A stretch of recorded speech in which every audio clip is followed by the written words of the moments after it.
State sentinel में आपका स्वागत। मैं हूं रविंदर सिंह। आपको याद होगा सोशल मीडिया पर एक रिपोर्ट आई थी। सेंट पीटर स्कूल के बाद एक सरदार जी थे जिनका नाम गुरदीप सिंह था। वो वहाँ पे थे, बुरी हालत में थे। जब कुछ लोगों ने उनसे बात की, मीडिया वालों ने उनसे बात की, उन्होंने बताया कि वो दिल्ली से यहाँ आए हैं। हालत बहुत ज़्यादा ख़राब थी। मुझे लगता है 1-2 दिन से वही खुले आसमान के नीचे थे। खाना भी शायद उन्होंने नहीं खाया था। जब ये रिपोर्ट सोशल मीडिया पे आई तो कुछ लोग एक्टिव हुए। उसमें से उड़ान ट्रस्ट था जिन्होंने उनको वहाँ से रेस्क्यू करा, और जो पहली प्रायोरिटी थी कि उनको इलाज मिल सके। हालत बहुत ज़्यादा ख़राब थी। उनको गवर्नमेंट मेडिकल कॉलेज में एडमिट किया गया, लेकिन आज उसके बाद जब एडमिट करने के बाद पता लगाया गया कि ये कहाँ से आते हैं। वो इतने स्टेबल थे कि बात कर सके। उन्होंने कहा कि मैं दिल्ली का रहने वाला हूँ, मेरी बेटी है वहाँ पे, कुछ बताया उन्होंने, नंबर बताए। फिर लोगों ने, उड़ान ट्रस्ट के लोगों ने बात की उनकी बेटी से। उनको कहा कि आपके पिताजी यहाँ आ गए हैं, शायद आप परेशान होंगे, ये चीज़ें हैं, तो आप उनको आकर ले जाएं। जो जवाब आगे से आया वो हैरान कर देने वाला था। उन्होंने कहा कि आप उनको किसी गुरुद्वारा साहिब में या किसी वृद्ध आश्रम में दे दो, हमें ज़रूरत नहीं है। ये लोग और परेशान हो गए। अब किया क्या जाए? गवर्नमेंट मेडिकल कॉलेज ऑप्शन था कि पहले इलाज करवाया जाए। यहाँ एडमिट किया गया, लेकिन बदकिस्मती से जो आज खबर आ रही है उनकी मृत्यु हो गई, वो अब नहीं रहे। फिर वो बेटी को कांटेक्ट किया गया। उन्होंने कहा कि आपकी जो सबसे बड़ी प्रॉब्लम थी वो नहीं रही, आपके पिताजी की मृत्यु हो गई, अब क्या करना है? ये उड़ान ट्रस्ट के लोग हैं, मैं इनसे बात करता हूँ। आखिर पूरी बात क्या थी? आपका नाम क्या है मैम? मेरा नाम ऊर्जा सिंह है। ऊर्जा जी, मुझे बताओ, जब आपने वहाँ से रेस्क्यू किया, गवर्नमेंट मेडिकल कॉलेज में करवाया, बेटी से बात की, बेटी ने क्या कहा था? देखिए, सबसे पहले मैं आपको बता दूं कि आपके ही मीडिया कर्मी के एक हैं, उन्होंने कॉल किया था मुझे कि ऐसे ऐसे यहाँ पे एक बुजुर्ग हैं और वो इस तरह से यहाँ बैठे हैं, तो इनका क्या किया जाए। तो मैंने कहा आप अभी क्या कर रहे हैं? उन्होंने कहा अभी हम रिपोर्ट बना रहे हैं। मैं कहा ठीक है, आप रिपोर्ट बनाइए और उसके बाद हमें बता दीजिए कि उन्हें किस तरह की मदद की ज़रूरत है। इसी बीच में जो वहाँ पे ऑटो चालक हैं, जो वहाँ ऑटो स्टैंड है सेंट पीटर स्कूल के पास, तो वहाँ से हमारी टीम को मैसेज आता है और बताया जाता है कि यहाँ पे जो बुजुर्ग थे वो बिल्कुल ही अब मतलब हमारी जो परिस्थितियां जो हैं वो अब उस अनुकूल नहीं है कि हम उन्हें थोड़ा सा देख रेख कर सके, तो प्लीज़ आप आएँ। और उसी टाइम हमने जो हमारी टीम के चेयरमैन हैं शीतल सिंह जी, उनको हमने वहाँ पे भेजा और बोला कि आप फटाफट देखिए कि वहाँ क्या है। तो हमारी टीम वहाँ जाती है और हमारी टीम ने उनसे जो थोड़ी बहुत पहले ही बात हो चुकी थी मीडिया कर्मी की, और वहाँ से ऑटो वाले ने ही बताया हमें। देखिए, इंसानियत कहीं ना कहीं अभी भी जिंदा है। उन्होंने कहा 2 दिन से हम इनको खाना भी दे रहे हैं, आज चाय भी दी, क्योंकि खाना भी घर से ही वो ला रहे थे, लेकिन अब हम इन्हें नहीं संभाल सकते हैं। तो हमने उसी वक्त इमीडिएटली हमने पहले एम्बुलेंस के लिए ट्राई किया, लेकिन एम्बुलेंस नहीं आई। हम 3-4 घंटे हम वेट करते रहे, एम्बुलेंस नहीं आई। फिर हमने SHO नवाबाद दीपक जसरोटिया जी को हमने इन्फॉर्म किया कि यहाँ पे ऐसे ऐसे मसला बना है। तो उन्होंने जो है वो PP किट्स दी, इवन कि उन्होंने भी एम्बुलेंस को कॉल करा, लेकिन उनके कहने से भी एम्बुलेंस वहाँ नहीं पहुंची। तब तक हमने ये डिसाइड कर लिया था कि PP किट्स पहनकर हम लोग ही ऑटो में इनको ले जाते हैं, क्योंकि उनकी हालत इतनी खराब होती जा रही थी। तो हम चाहते थे कि मतलब उन्हें फटाफट ट्रीटमेंट मिले।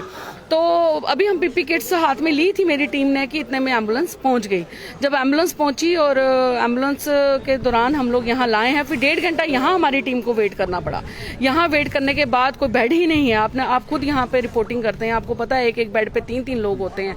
तो जब यहाँ पे एक किसी की मृत्यु हो गई तो इमीडिएट मतलब उन्होंने उसको बेड पे शिफ्ट किया उनको। फिर ऑक्सीजन नहीं मिल रही थी, फिर ऑक्सीजन के लिए भी यहाँ वहाँ भागे। हमने उनको रिक्वेस्ट करी कि हमको इनके रिश्तेदार नहीं है, आपको अगर लगता है कि हम रिश्तेदार हैं या हम यहाँ बैठेंगे, हम एक इंसानियत के नाते इनको लेकर आए हैं, तो प्लीज आप भी अपनी इंसानियत को कहीं ना कहीं जिंदा रखें और हमें सपोर्ट करें।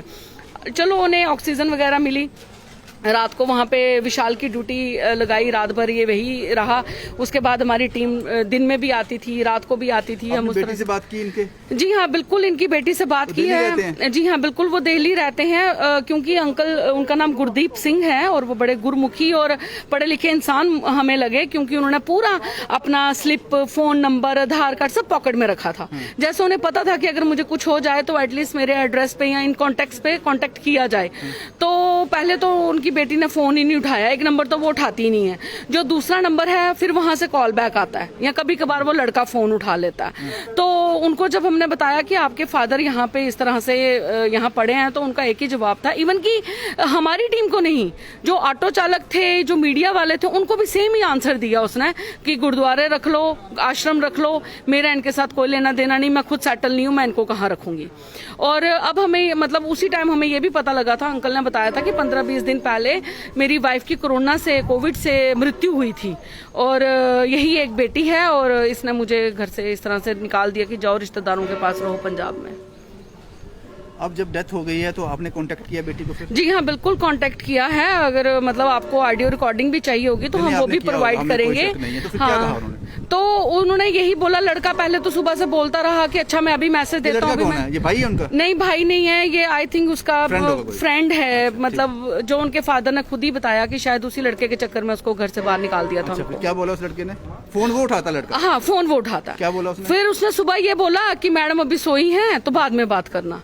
फिर इन्होंने कहा कि आपने बोला कि उनके फादर की हाँ, डेथ हो गई? बिल्कुल बिल्कुल बिल्कुल। अच्छा। शीतल जी ने उनको बोला आपके फादर की डेथ हो गई है, तो आप प्लीज बता दें कि संस्कार करने के लिए भी आप आएंगे कि नहीं आएंगे, या वो भी हम करें, क्योंकि हम चाहते हैं कि देखिए मैंने उनको बोला शीतल जी को कि आप उनको ये बोलिए आप इस लायक तो नहीं है कि आप अपने फादर को मुख अग्नि दे सकें, लेकिन फिर भी हमारी रिस्पॉन्सिबिलिटी है कि हम आपको इन्फॉर्म कर दें कि जिनको आपने बहुत समझ के घर से बाहर निकाल दिया था, आज वो इस दुनिया में नहीं रहे। तो उन्होंने तब भी यही कहा जो आपको करना कर लीजिए। अब फिर कोई 5 मिनट पहले फिर से हमने उनको कॉल करा, तो हम आपको भी वो नंबर प्रोवाइड करेंगे, आप खुद भी बात कर सकते हैं। तो उन्होंने तब भी यही कहा मैं आपको भी बताता हूँ अब क्या करना है, मैं आपको भी बताता हूँ क्या करना है। मतलब कि वो फ्रेंड ही बात कर रहा है? हाँ हाँ हाँ। और अभी मतलब 5-6 घंटे सुबह से आप सोचिए अभी कितना टाइम हो गया, अभी तक वो बता ही रहा है। तो आपने क्या फैसला किया अभी? हमने यही फैसला किया है कि अभी उनकी रिपोर्ट जो है वो भी नेगेटिव आई है। हमें अभी यहाँ एडमिनिस्ट्रेशन की तरफ से हाँ जो मैसेज आता है वो मैसेज आया कि उनकी रिपोर्ट नेगेटिव है, तो हम ही, हमारी जो संस्था है, हम ही उनका संस्कार करेंगे, हमारी रिस्पॉन्सिबिलिटी है। हम तो कह रहे हैं कि कोरोना को मारिए लेकिन इंसानियत को ना मारिए, तो हम ही मतलब करेंगे उनका संस्कार। विशाल जी आप हैं? जी। विशाल जी आप लगातार यहीं पर बने हुए थे? जी जी। क्या लगा आपको? कौन थे आपके ये? आप क्यों इतना किया आप लोगों ने? बस इनकी हालत देख के हमें फील हुआ कि यार कोरोना के साथ तो हम लड़ रहे थे, लेकिन कोई बेटी अपने बाप के साथ ऐसे करेगी तो उसे दुनिया में नहीं रहना चाहिए। वो खुद बोझ है इस दुनिया में, उसके अंदर फीलिंग्स ही नहीं है अपने बाप के लिए। वो जो अपने बाप की नहीं बनी वो उस लड़के की क्या बनेगी?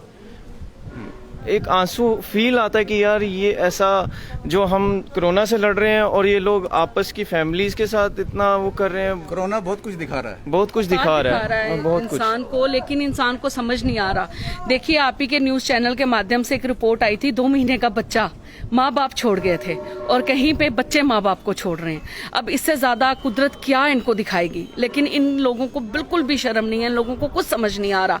हम कह रहे हैं इस वक्त भी जितना हो सके एक दूसरे की आप मदद करें। कोरोना ने ये थोड़ी कहा है कि आप अपनी फैमिली को, अगर यही अंकल उस वक्त सोचते कि बेटी है और उसको पैदा ही नहीं करना है, तो आज वो बेटी उनको खज्जल नहीं करती और बाद में कह रही है कि मैं सेटल नहीं हूँ। अब जब तुम्हारी बारी आई फादर को साथ रखने, वो क्या 2 पल की रोटी खा लेते? अगर इंसानियत के नाते गली मोहल्ले वाले भी किसी को खिलाते। गुरुद्वारे छोड़ दे, त्रिकुटा उधर दिल्ली में कितने बड़े बड़े लंगर लग रहे हैं, कितने बड़े बड़े लोग सेवा कर रहे हैं, वो कहीं भी जा सकते थे। क्या पता उनके मन में क्या था कि उन्हें जीने की आस ही नहीं रही, वरना कोई भी इंसान बार बार ऑक्सीजन लगा के उतारता नहीं। 3-4 बार तो इसने ऑक्सीजन लगाई है उनको। हाँ, वो उतार रहे थे, वो कह रहे थे मैं नहीं जीना चाहता। मैं उनको ऑक्सीजन लगा रहा था, वो ऑक्सीजन खुद ही हटाई जा रहे थे कि मुझे जीने की करते मैंने जी मेरे को है ही नहीं है। इसके लिए तो उस टाइम फील होता था कि यार इस जो लड़की है इसको क्या बोलें, कुछ कहने के लायक अक्षर ही नहीं थे उस लड़की के लिए। आप उनसे पूछिए उनको, जैसे मैं ऑक्सीजन बार बार लगा रहा हूँ, मैं नहीं रहने दो, नहीं मुझे नहीं लगाना है। तो वो कुछ और बताया मैंने? कुछ और बोलते ही नहीं थे, बस मुझे जीना ही नहीं है, बस यही फील, मतलब अंदर से एक दुख भी हो रहा था उनको देख देख के। हमने तो यही समझा कि हमने बचपन में अपने फादर को खोया, अगर हम इतना भी कर पाए तो मुझे लगता है कि जो भी हमारे हाथ होना चाहिए हमने किया, लेकिन इंसान को इतना नहीं करना चाहिए। मतलब मेरे को बड़ी शर्म आ रही है। मतलब मैं 4th स्टैंडर्ड में थी जब मैंने अपने फादर को खोया था, और वो शाप आज भी मेरे माइंड में है। ये कैसी बेटी है जिसने मतलब अपने फादर को ऐसे ही छोड़ दिया। अब हमारी यही है कि उनकी कोविड-19 रिपोर्ट नेगेटिव आई है, और जो उनके ऐसा जो सर ने जैसे बोला है कि अनदर स्टेट के हैं वो, तो हम पोस्ट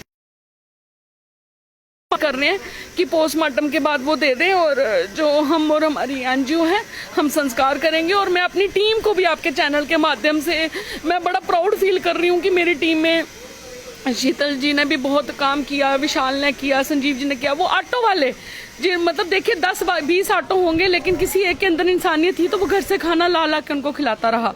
तो इंसानियत नहीं मरनी चाहिए। ये कोरोना ने तो इंसान को हर चीज़ से दूर कर दिया। उड़ान ट्रस्ट ने ये फैसला किया है, गुरदीप सिंह जीना नहीं चाहते थे, पता नहीं उनके मन में क्या चीज़ घर कर गई, लेकिन जम्मू कश्मीर को, खासकर जम्मू को उन्होंने चुना कि मैं अंतिम सांस यहाँ लूँगा। अभी भी मोर्चरी में है, शायद वो आत्मा इंतज़ार कर रही होगी कोई अपना आ जाए, लेकिन ये लोग अपने ही हैं, ये अपने से बढ़कर हैं। अब इन्होंने फैसला किया है, कोविड-19 की रिपोर्ट नेगेटिव है। अब इन्होंने फैसला किया है कि उनका दाह संस्कार, जो अंतिम क्रिया रहेगी, वो पूरे उसी धर्म के साथ, जिस धर्म से वो व्यवस्था थे, क्योंकि 2 महीने के बच्चे के जो रिचुअल किए गए थे वो भी उसी की तरह किए गए थे जिन लोगों ने किए थे। अब इन्होंने फैसला किया है कि वो सबको अपनाते हुए हम उनका परिवार बन जाएंगे और उनकी अंतिम यात्रा का हिस्सा बनेंगे और उनको विदा करेंगे। बड़ा बदकिस्मत है ये, लेकिन उस बेटी को आज उसका बोझ कम हो गया। उसका बाप नहीं रहा जिस बेटी को उंगली पकड़कर चलना सिखाया था, आज उसने अंगूठा दिखा दिया बाप को। शायद इसलिए नहीं जीना चाहते होंगे, इसलिए ऑक्सीजन बार बार निकाल रहे होंगे कि मुझे इसकी ज़रूरत नहीं है। शुभम कुमार के साथ Ravindra Singh, the state sentinel के लिए।